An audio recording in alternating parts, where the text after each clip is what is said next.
Date আপনাদেরকে পরে জানিয়ে দেবো, সম্ভাবনা আছে এই মাসেই আসবে, এই মাসেই ওনারা আসার সম্ভাবনা আছে। আরেকটি বিষয় জানা, সেটা হচ্ছে যে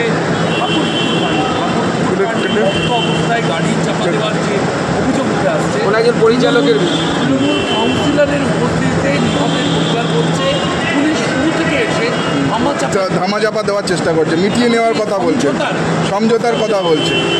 দেখুন, পুলিশ, পশ্চিমবঙ্গ পুলিশ তো এখন দালালে পরিণত হয়েছে, পুলিশ তো আর নেই, দালালি করা তাদের কাজ। ওখান থেকেও কিছু কাটমানি খাবে, 5% হয়তো নিয়ে নেবে, পরিবারকে কিছু দেবে, নেতা যারা এতে অভিযুক্ত তাদের কাছ থেকে কিছু টাকা নিয়ে নেবে। পুলিশের দিয়ে পাচ্ছে না, ওরাও কী করবে, দালালি করে চলতে হচ্ছে। দাদা, ছবি দেখা যাচ্ছে বিভিন্ন জায়গায় পুলিশের ভ্যানে ছবি দেখা যাচ্ছে, কোথাও বা দেখা যাচ্ছে রাস্তায় গাড়ি চলছে। সিএ আন্দোলনে একবার দেখা গিয়েছে 2021 সালেও, 2022 সালে একটি আন্দোলন দেখা গিয়েছে, এবং তারপর এই যে বারবার বাংলায় একটা বিশেষভাবে দেখা যাচ্ছে গাড়ি তুলছে, কখনো সংবিধান নিয়ে কটূক্তি হচ্ছে। আপনারা কীভাবে দেখছেন? আমরা তো প্রথমে বলেছিলাম যে অভিষেকবাবু কোথায়, তাকে তো খুব দরকার এই ক্রিটিক্যাল সিচুয়েশন। উনি নিদান দিয়েছিলেন পুলিশের উপর এই ধরনের অত্যাচার হলে অন্যকে গুলি চালাবে, তাও আবার যেখানে যেখানে না এইখানে। এতগুলো গাড়ি পুড়লো, ওনার বন্ধুকে কি হয়েছে? ওনার বন্ধুকে কি মরিচে ধরে দিয়ে গেছে, রাস্টিং হয়ে গেছে, বন্দুক চলছে না? সমস্যাটা কোথায় ওনাকে বলতে হবে। যে মহিলা বারবার লোককে ঠকে, কতদিন মানুষ বিশ্বাস করে? কেউ বিশ্বাস করে না ওই মহিলা। ডিজি বলেছিল যে তাদের উপর আক্রমণ হলে পাল্টা গুলি চলবে, সেই ডিজির পুলিশ জঙ্গিপুরে এক আচরণ আর আজকে আর এক আচরণ।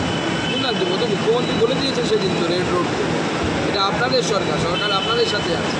স্বাভাবিক, যাদের সাথে সরকার আছে তারা আগুন জ্বালিয়েছে, তাদের সরকার, তারা 5টা পুলিশের গাড়ি পোড়াক, 10টা থানা পোড়াক, 5টা পুলিশকেও পুড়িয়ে দিতে পারে, কিছু করার নেই। পশ্চিমবঙ্গ সরকার তো অ্যাটলিস্ট কিছু করবে। রেড রোডে হনুমান জয়ন্তীর জন্য আদালতে যেতে হলো পালনের জন্য। না, এই রাজ্য সরকার তো পারমিশন দেবে না। রাজ্য সরকার তো হনুমান জয়ন্তী যারা করেন তাদের সরকার নয়। মুখ্যমন্ত্রীর বার্তা ছিল পরশু দিন, আজকে পুলিশ মন্ত্রীর পুলিশ মারতে দেখা গেল। মাননীয় মুখ্যমন্ত্রী নিজেই নার্ভাস যে উনি কী করবেন। সুপ্রিম কোর্টের কাঁধে উনি যতই দায়িত্ব চাপান, কিন্তু সুপ্রিম কোর্ট কেন বাতিল করবে? কারণ কারা যোগ্য কারা অযোগ্য তাদের লিস্টটা সরকার সরকারিভাবে তুলে দেয়নি। যদি তুলে দিত তাহলে তো চাকরি সবার বাতিল হতো না, কিছু লোকের বাতিল হতো, যারা ফাঁকা ওএমআর শিট দিয়ে যারা চাকরি পেয়েছে তাদের বাতিল হতো, অন্যত্র কারো বাতিল হতো।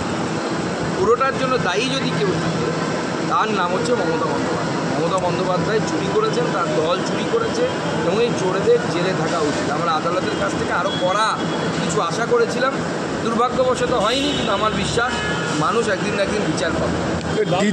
বলছেন যে একদিকে ডেডলক হয়েছে, তখন আন্দোলন চলাকালীন আলোচনা হয়নি, তার তো ভুলে গেছেন হয়তো, পরে তৃণমূল কংগ্রেসে এসছেন, হয়তো আমার জানা নেই কবে উনি তৃণমূল কংগ্রেসে এসছেন। তো আন্দোলন তো অবশ্যই আন্দোলন, আমার মনে হয় গোটা পশ্চিমবঙ্গ জুড়ে সমস্ত শিক্ষকদের আন্দোলনে নামা উচিত। যাদের চাকরি কাছে তারা হয়তো দৌড়ে বেড়ায়, এবং সেই জন্য বারবার শিক্ষক সমাজের কাছে, আমি শিক্ষক হিসেবে বলছি, বারবার শিক্ষক সমাজের উপরে এই আক্রমণটা আসে। এটা যদি ব্যাংকের এমপ্লয়িদের বিরুদ্ধে হতো, দেখতেন ব্যাংকিং ব্যবস্থা স্টপ হয়ে যেত। চাকরিহারাদের একাংশ তারা গেছিলেন ওয়েমার শিটের মিরর ইমেজ সংগ্রহ করতে, কিন্তু তাদেরকে একটু পরে দেখা গেল পুলিশ তাদেরকে লাঠি এবং লাথি মারতেও দেখা গিয়েছে। অভিযোগ কি, তো ফটোগ্রাফিক এভিডেন্স আছে, পুলিশ লাথি মেরেছে, আর এই কলকাতা পুলিশ লুঙ্গি বাহিনীর লাঠিকে পালিয়ে যায়। এবং আমরা অবাক হয়ে গেলাম আজকে। আমার মতে একে তো শিক্ষকদের চাকরি চলে গেছে, তার উপর তার এই সম্মানীয় শিক্ষক শিক্ষিকাদের উপর যে ধরনের লাঠিচার্জের মতো ঘটনা ঘটছে, আজকে বাংলার শিক্ষা জগতের কালো দিন। এবং তারপরেও পুলিশ নাকি বলেছে আইন ভাঙলে এই ধরনের নাকি লাঠিচার্জ হবে, ব্যবস্থা নাকি হবে। আমি এই পুলিশকে, ডিজি সাহেবকে প্রশ্ন করতে চাই যে গতকাল যখন এই যে তাণ্ডব চলছিল তখন আপনার আইন কোথায় ছিল?